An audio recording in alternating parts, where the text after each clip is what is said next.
Biosyn are taking control over LEGO City. Build the giant locust. Hey! And save LEGO City.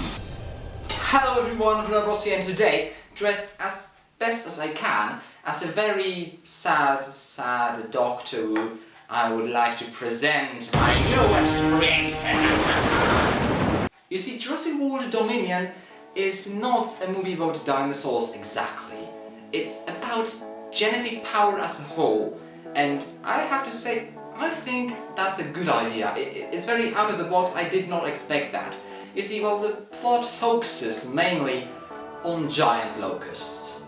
I actually really like what they did with Biosyn in the movie. At the very first, I thought that, hold up, is Biosyn actually good guys? I mean, they're trying to catch the dinosaurs and cure diseases, and they could actually be good guys. That could be sort of a plot twist. And then we slowly find out that no, they actually created those guys. When I realized that some people don't like the whole locust thing, I do. I really like the locust, and especially like, look at the design of the locust. Like, it is so cool, and well, I thought since that's such a big point in the Jurassic franchise, well, probably have to actually honor that with some sort of a Lego build.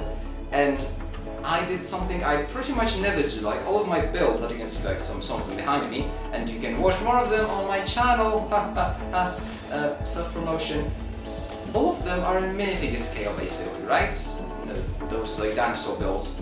But this locust is a 1:1 scale as far as I can tell. I don't have like any official locust measurements, but as far as I can tell, this locust is actually pretty much life-sized. Also, this might be the first of its kind. I have not seen any life-sized giant locust from LEGO, neither from Mattel, so hey, I'm first. Also, is it really weird that I kind of want a giant locust pet right now?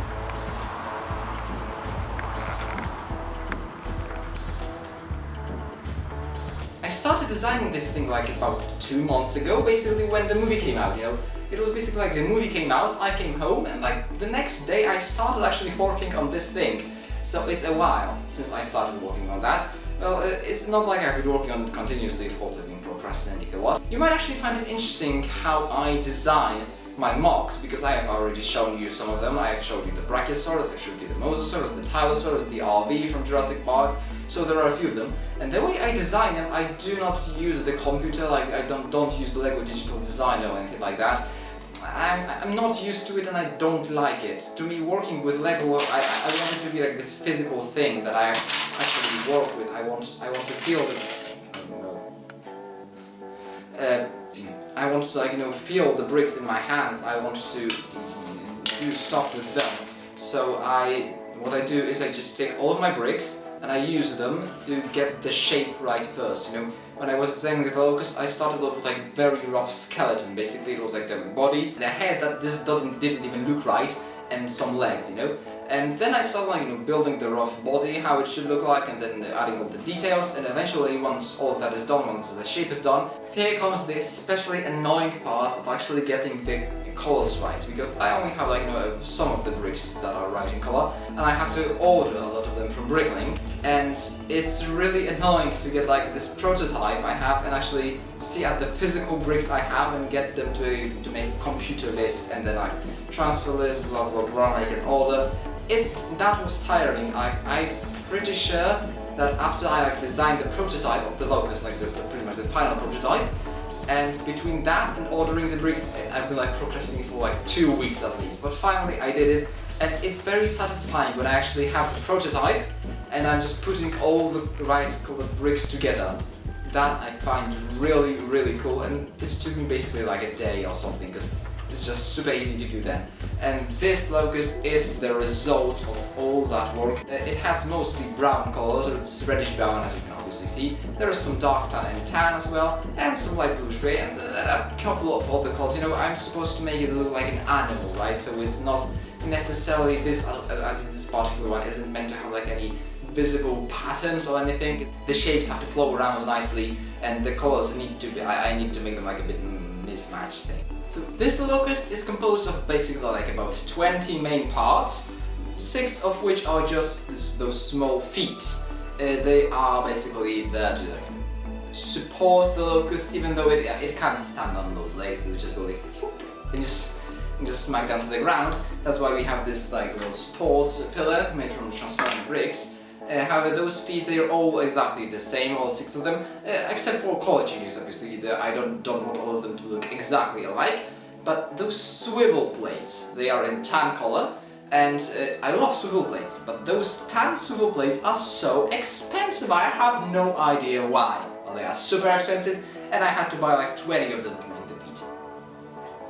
Great. Moving on, we obviously have the legs, which are composed of 2 pieces. Every single one of them is composed of 2 pieces, connected with a ball joint. They are just 2 studs wide, you know, those long things, with a lot of texture, because I wanted them to, you know, look like parts of a living animal, simply. So I added those, you know, plates, as well as tiles, here and there, some cheese slopes, as well as studs, and all that is just, you know, some of it is on the side. Maybe not everywhere, there isn't enough detail everywhere, I would say, but from afar, I will not be looking at this locust up close, I think. I still haven't decided where I'm going to put it on display, because like, I don't want to put it right next to like all my other builds. Like for example, there is a lot of space next to the Mosasaurus. However, I don't want to put the locust next to the Mosasaurus because it will look kind of weird, won't it? Because you see, the Mosasaurus is minifigure scale and this is essentially human scale, so they don't go well together. But yeah, if it comes to the legs, the first and second pair of legs are pretty much identical. The second ones are a bit longer, but it's the hind legs, the third legs, that look weirder, I mean, they look different, because they are much longer, you know, they're very strong, like they look like something that looks like jump on, you know. This shape, this thing, those bricks, is something I decided very early on that I wanted to use, and I actually ended up using it, just using those reddish brown pieces to make the legs with this shape, and obviously they look pretty nice. They are very muscular, so you know, they do look like something that a real insect would have. And after the legs, we obviously also need wings, because the locusts can fly in swarms and eat all the crop.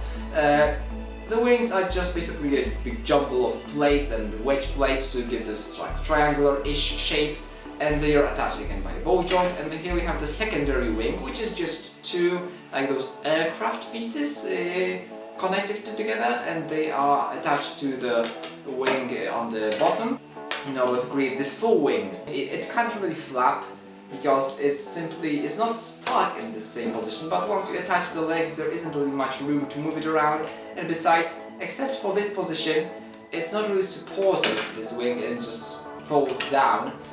Like I said, this thing isn't built for playability. I built it in order to put it on a shelf and look at it because it's going to be pretty, and it is pretty, I'm proud of it. And here we have finally the main piece. This is the body of the locust. It's covered with nice spikes and it has a good shape, I would say. It's pretty much what we see in the movie with like those different segments of the insect. Right here, roughly connected with each other. And here, obviously, we have the places where we can attach the legs as well as the wings. And here at the front, right next to, like, in front of those spikes that we have right here, here is the joint that actually connects to the head, and I am so proud of the head that I made. Because in the beginning I just made a rough thing from memory. It didn't really look like a locust. I mean, it had antennae, right? So it's an insect thing. But I was like, I would say, happy enough with it. I was like, you know, it doesn't look like in the movie exactly at all, basically. But I was like, it's just a representation. I don't want to mess with it. Like, this shape is very difficult to achieve, so I'll just leave it. But then I started playing with it, and you know, it actually turned out perfect. I am so proud of the head that I've made, because just look at all those shapes that I managed to somehow get together, like all those slopes getting together, as well as those wedge slopes, obviously, and especially this those arches around the eye that make it fit in perfectly with those slopes and everything. And the mandibles, I think I made them look pretty nice as well. There are, you know, like those 2 pairs of them or something, I don't know, I'm no insect specialist, so I will not say anything. All I know is that it looks cool. But one thing about Dominion, I kind of kept wishing that they weren't locusts. What if they were Meganeurus? And like, you know, those giant dragonflies from the Carboniferous, but locusts are just equally good enough as Meganeurus, but still. mirrors would be nice. Everything connects together, not necessarily nicely, like legs, of course, they just pop into place and they actually stay nicely, they're not too heavy. I mean, those are heavy, like, you know, I just attach that here and it just flops down like that. So, like I said, I just put this on a support thing, like this pillar of transparent bricks, and it's just going to sit down and do nothing. At the same time though, it would be kind of nice to have like a wire hanging from the ceiling and just attach it somehow to the locust and make it like flying in the air, going away. When you attach or detach the head, it's really, actually attaching isn't that bad, but no, it is bad, it did break something. Structural integrity in this thing is not really good, it's not my priority, you know, the priority was to make this thing look good. I wanted to make it look good first, and then, you know, make sure that it's as sound as it can be. And I have to like pat myself on the back here because I'm pretty sure I did my best. I am really happy with the way this thing turned out, and I'm going to proudly put it on my display, and I hope you like it as much as I do. Thank you very much for watching, and as always, have a good day.